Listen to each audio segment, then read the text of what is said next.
Hey folks, today is the official 5th anniversary of the game we all know and love, The Legend of Zelda Breath of the Wild. Honestly, it sometimes doesn't feel like it came out that long ago, but at the same time, it does. I started my channel not too long before this game was a thing, and to be honest, my creator skills were still in their very early stages when content for this game was huge, as in during its prime. But man, this game holds a lot of memories for me, both as a player and creator. Going to a midnight launch and playing the game as soon as I got home, making little videos about my thoughts, and honestly, just every time I turned on my Switch to get lost in the not so little land of Hyrule.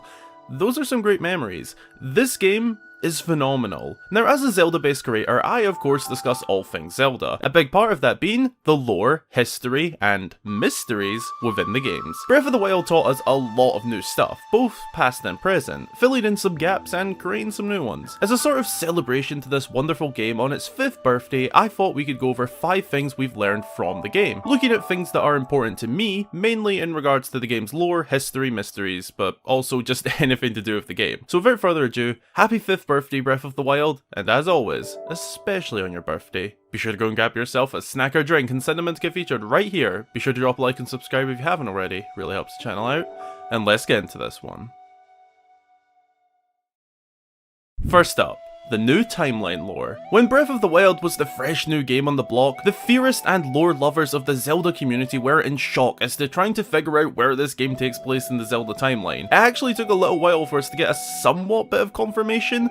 A little down the line, an interesting statement was made by one of the developers, saying that the timeline placement was up to the player's imagination. It was shown on the Japanese Nintendo website that Breath of the Wild sits somewhere at the end of all the splits.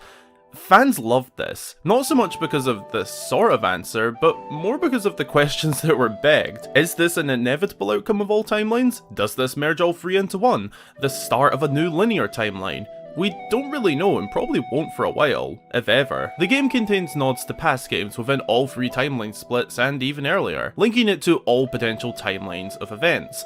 It's honestly a really interesting piece of lore to dive into, and was heavily discussed in the game's heyday of content, and still is discussed to this day. There's a good chance that the sequel will reignite this conversation when we learn a little bit more about it. Secondly, the fact that the Rito and Zora now coexist. From my view, I feel like this was something that flew by a lot of fans. If you know the history of these two races, you'll know why this shouldn't be possible. If not, allow me to explain. Funny enough, this kind of involves the whole timeline conundrum. In short, the Zora evolved into the Rito between the events of Ocarina of Time and the Wind Waker. The time between those two games, a massive flood occurred, completely submerging all of Hyrule below waves, now known as the Great Sea. This was done to prevent evil from taking over when the hero wasn't present. The Zora at this point were peaceful aquatic people, living in and around the rivers of Hyrule leading to Zora's domain. Now if you're not fully aware of all this, you might be thinking, well, they're people of water. Why would a flood be an issue? Well, in most aquatic life there are 2 kinds of living conditions. Fresh water, such as rivers, lakes, or lochs as we call them here in Scotland, and dams. Then there is salt water, the ocean. For example, you have freshwater fish and saltwater fish. In most cases, you can't move one into the other or it won't survive. That is a commonly accepted answer as to why and or how the Zora changed into birds to avoid the water. But here's the thing, in Breath of the Wild, we then see both, which doesn't make sense because they evolved. So what's going on? One possible answer could be to do with the whole timeline thing, as the Zora are seen in 2 other timelines, but for that to be the case, wouldn't that be the timelines then merging? I don't know. But it's one of my favourite new pieces of lore to have a headache over that the game introduced. Third, Hyrule's new mystery group, the Zonai. Come on, you knew it was coming. I'm not going to go too much into them as I'm sure we all know or have at least heard of them by now. In short, the Zonai were an ancient civilization of magic wielders in Hyrule. All that's left of them now is their ruins and structures. As a longtime Zelda fan, mysterious groups to me were always the likes of the Sheikah and the Twilight. Whilst mysterious, their iceberg of discussion didn't go as far as the Zonai. Nowhere close. Exploring the Zonai ruins from long ago really made Hyrule in this game feel that little bit more real. I live in Scotland and my country is jam-packed with castles, ruins, and stuff like that. Exploring them is an experience, alright. Exploring the Zonai ruins and structures had a pretty similar feeling. I really hope we learn more about them in the sequel, but not too much. Leave some aspect of it a mystery. Fourth, the development of the Master Sword. One of video games' most iconic weapons, the Blade of Evil's Bane has developed a lot over the years. Up until Skyward Sword, it wasn't overly developed in terms of story and lore, but since then, everything went up a level. In some adventures, it can blast laser beams, in some, it's used to travel into the Sacred Realm, and in one, it's used to reveal a lost past. And of course, in Skyward Sword, it is essentially alive with Fi. But in Breath of the Wild, all of this was shown off further. We saw a glimpse of what we can assume is Fi within the Master Sword, we learned how powerful the blade can truly be when it comes to the hero wielding it, and we even learned that it really isn't invincible, as suggested in the past. The legendary blade in Breath of the Wild was a really awesome part of the game for me, and I can't wait to see what's going on with it in the sequel. The lore just keeps getting better and better here, and Breath of the Wild really played a part in that.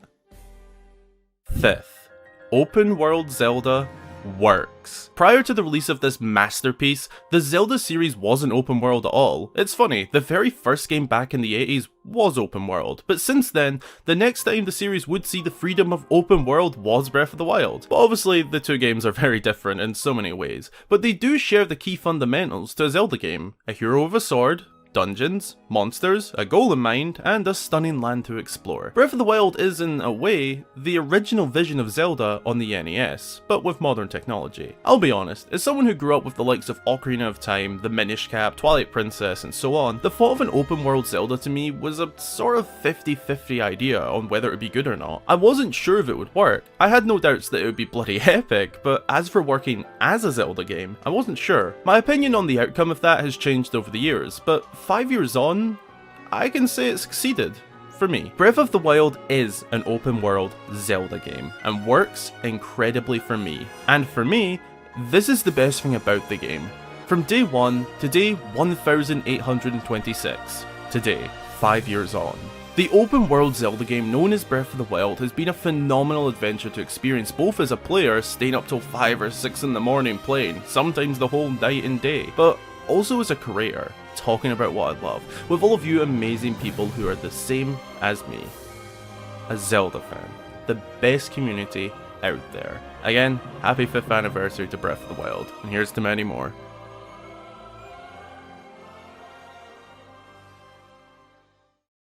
Thanks a ton for watching. I really hope you enjoyed the video, and if you did, be sure to drop a like and consider subscribing for more fabulous Zelda content. If you haven't already, be sure to open our Discord server through the link below. Follow me on Twitter and Instagram to keep up to date, and as always, a huge special thank you goes out to all of my supporters across Patreon and YouTube, with special mention to newest member, Bless Hylia.